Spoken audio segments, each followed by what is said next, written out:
Concernant l'autre type de test, vous avez ce qu'on appelle les tests antigéniques. Un test antigénique peut être effectué soit par un professionnel de santé, soit il peut être effectué sous forme de autotest. Un autotest antigénique et un test antigénique fait par la pharmacie, c'est exactement la même chose. Le processus, c'est seulement la technique est différente, mais le processus est exactement le même.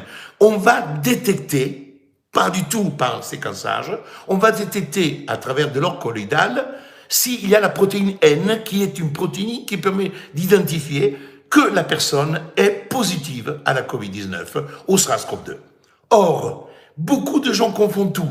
Les tests sous forme de autotests ont été introduits en France depuis le mois d'avril et ça n'a rien à voir avec le pass sanitaire. Tu as le droit d'aller acheter des autotests. Tu peux les acheter en Allemagne, tu peux les acheter au Luxembourg, tu peux les acheter en Italie, tu peux les acheter partout. Tu peux les acheter y compris sur Internet. Et l'autotest, tu peux t'en faire autant que tu veux. Matin, midi et soir, à l'apéritif, au dîner, quand tu veux. Tu dis, tiens, on va se faire un autotest ce soir. Allez, tous ensemble, au lieu de faire une partouze, on va se faire un autotest. Comme ça, la vie est belle. Voilà, je ironise beaucoup parce que les gens ne comprennent pas. Après, la question est le problème du pass sanitaire et de la détermination du pass sanitaire. Ça veut dire quoi?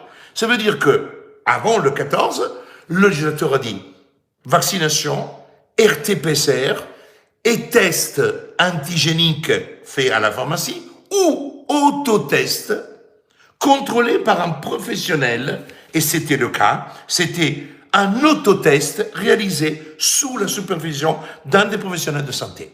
Or, chers amis, soyez concentrés, ne faites pas de commentaires au sujet, restez concentrés sur ce que je vous dis.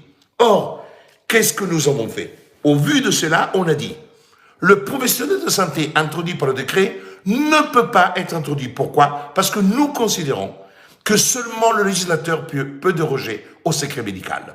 Donc, qu'est-ce que nous avons fait? Nous avons créé une première attestation, ensuite une deuxième attestation, ensuite une troisième, et maintenant, avec l'apport du président Ricardo, nous avons fait la version 4 avec le QR code dans lequel il écrit tout simplement « J'ai effectué un autotest, il est négatif ». Or, la stratégie de l'autotest est une stratégie qui a été introduite par Réaction 19. Ça veut dire quoi? Ça veut dire que nous avons considéré que cette imposition du décret, cette obligation imposée par le décret, était pour nous contraire au droit. Donc, nous avons fait nos fiches, nos analyses, et aujourd'hui, des milliers et des milliers de personnes, je rappelle à tout le monde que les 4 attestations ont été téléchargées 250 000 fois.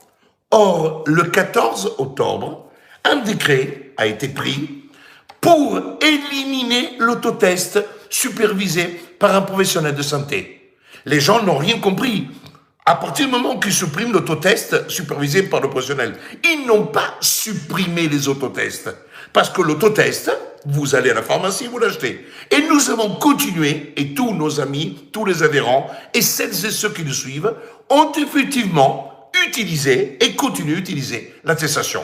Que ce soit en version 3 ou en version 4. En version 3, c'est sans le QR code, et ceux qui ont plus de facilité avec l'Internet font un copier-coller pour introduire le QR code. Qu'est-ce qui s'est passé entre-temps?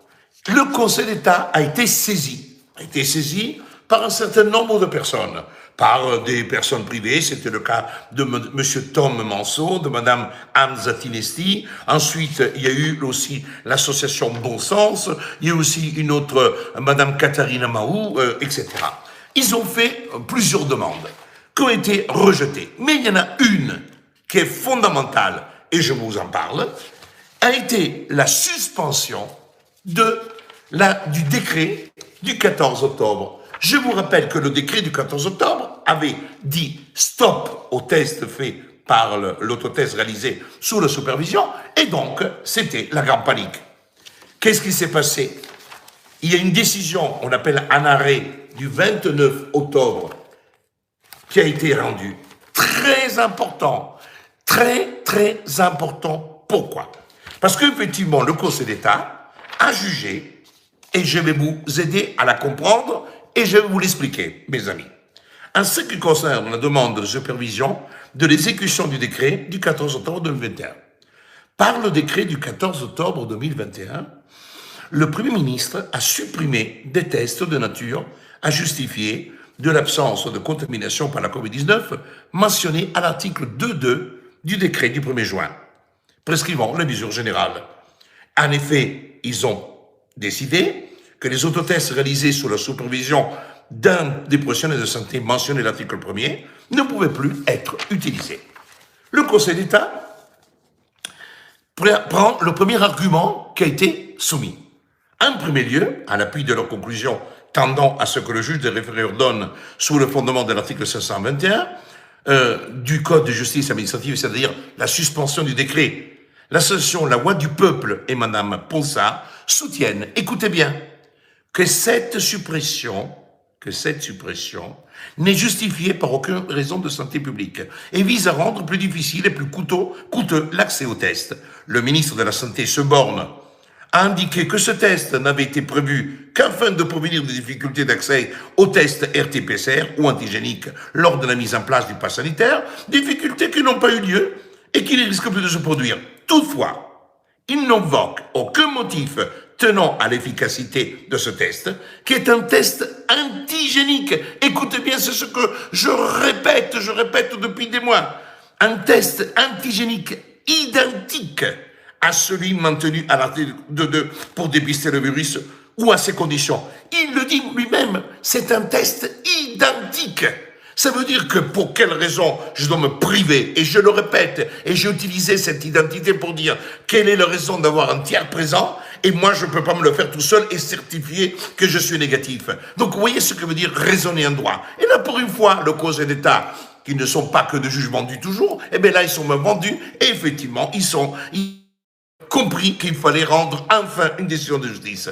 Et donc il dit, toutefois, il n'invoque aucun motif tenant à l'efficacité de ce test, qui est un test antigénique, identique à celui maintenu à l'article 2 pour dépister le virus ou à ses conditions de réalisation qui justifierait sa suppression. Alors, que son coût moindre permettrait de compenser une partie des conséquences financières de l'application de l'arrêté du même jour, mettant fin à la prise en charge.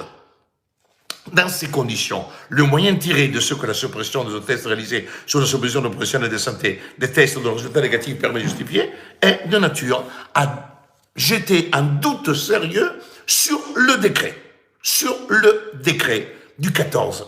Premier cas. En second lieu, écoutez bien, vous êtes beaucoup déjà ce soir, et je suis très content. En second lieu, il est constant que le coût, écoutez bien, que le coût de ces autotests est de l'ordre de 12,5 €, alors que celui des autotests s'échelonne entre 25 et 50, selon les lieux où ils sont effectués. La suppression de la possibilité d'accéder à ces tests est ainsi susceptible d'accroître la charge financière que représente la fin de la prise en charge des tests de dépistage par l'assurance maladie pour les personnes concernées, en particulier pour celles qui doivent justifier régulièrement de leur absence de contamination à la COVID-19 pour exercer leur activité professionnelle. Dans ces conditions, le ministre de la Santé n'invoque, ainsi qu'il a été dit, aucune raison de nature à justifier cette suppression ou à faire obstacle à la suspension de son exécution. L'application du crédit jeu est de nature à porter une atteinte grave et immédiate à la situation des requérants et aux intérêts qu'ils entendent défendre. Il résulte de ce qui procède que les requérants sont fondés à demander la suspension de l'exécution du décret contesté. Et Eureka! Et viva, alléluia, le Conseil d'État a eu le courage, une fois enfin, de prendre ses responsabilités. Et quelles sont les conséquences? Les conséquences sont incroyables. Pourquoi? Premièrement, je vous rappelle que ceux qui peuvent superviser, restons dans le décret. Je veux respecter le décret à 100% à la lettre. Je veux faire un autotest. Mais je trouve où le professionnel? Eh bien, le professionnel, vous le trouvez dans la loi. C'est-à-dire que vous avez les personnes qui effectuent, sont les médecins, les biologistes médicaux. La liste mentionnée au premièrement de l'article 11 de la du 11 mai susvisé comprend les professionnels suivants, écoutez bien, médecins, biologistes médicaux, pharmaciens qu'est-ce qui se passe? Je suis obligé de faire un test pour aller au travail. Première possibilité, je vais à la pharmacie. Et je me fais faire un test antigénique par le pharmacien. Bam, 25 €. Mais j'ai mes tests, je vais à la pharmacie, je dis bonjour, j'ai mon autotest, je veux que vous me supervisez mon autotest. Et là, le pharmacien, il est obligé, parce que c'est la personne qui est visée dans la supervision. Et demain, je vais vous faire une fiche, parce que les pharmaciens vont dire, ah ben non, moi je ne vais pas vous faire la supervision, soit vous faites un test, et non, vous lui dites, le Conseil d'État, et je vous prépare une fiche, a suspendu le décret du 14. Et vous, en tant que professionnel visé dans l'article 1er de la loi du 11 mai, vous devez me superviser. Ok? Mais non, Sylvia, vous avez les autotests, vous les trouvez. Et si vous ne les trouvez pas à la pharmacie, vous les commandez sur Internet. L'important que vous commandez les tests antigéniques avec de l'or colloïdal. Et vous pouvez faire. Or, non, non, non, non. Vous rendez, et vous, je vous ferai la fiche, vous vous y rendez. Si vous n'avez pas envie de vous y rendre, vous faites votre autotest, qui n'est absolument pas interdit parce que je vous rappelle que les tests antigéniques est identique à celui mentionné à l'article 2.2.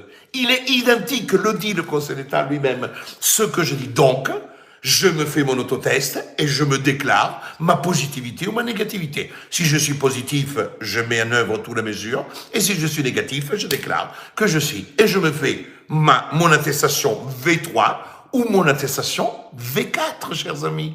Chers amis, je vous avais dit que c'est une bombe, parce que personne n'a tiré, même ceux qui ont plaidé n'ont peut-être pas encore compris, parce que du fait qu'ils n'ont pas travaillé comme nous l'avons fait, à trouver tous les escamotages, parce que moi, cet arrêt, il m'apporte des éléments de confirmation de tout ce que nous avons fait. Ça veut dire tout simplement, chers amis, que les autotests, aujourd'hui, avec cette phrase, sont identiques. Il n'y a aucune discussion. Le décret du 14 qui avait suspendu les autotests par impressionnel a été suspendu par le Conseil d'État et il a renforcé notre position de réaction 19 concernant notre attestation. Soit vous faites un autotest et vous utilisez une attestation de réaction 19, soit vous faites un autotest devant un pharmacien pour qu'il vous le valide. Merci encore, c'était génial. Ciao.